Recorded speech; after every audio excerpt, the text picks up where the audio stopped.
A week after it began, the blaze at Gulf State Park is 100% contained. Tonight, Fox 10 News has learned that cooking embers sparked the massive wildfire. Fox 10 News reporter Andrew Perez has the story.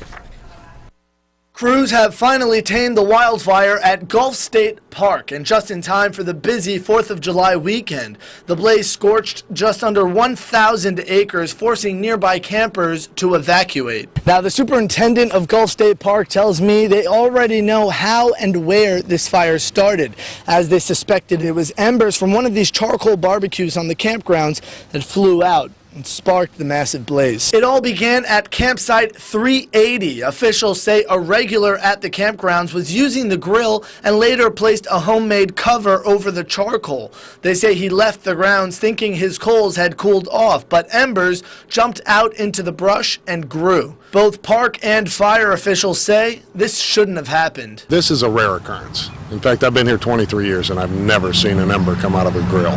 It's just the super dryness that's caused the problem here. Normally, you wouldn't have this problem. Forestry crews say another problem is the setup. They say visitors need to keep a close eye on those grills, which stand right up against the forest. Many campers are taking the advice and say, lesson learned. Sometimes simple things can, get out of control, and so I guess you just have to take, more precautions that you would normally, because, the person this happened to, it wasn't, it was an awful thing that happened. Now, the superintendent of Gulf State Park also tells me that this camper, as you can imagine, was very, very sorry about this. He says it was all one big mistake, but so far no charges will be filed.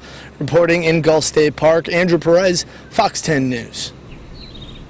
Park officials are not releasing the identity of the camper. They did, however, say he notified them about his involvement. Campers are still being allowed to use those grills.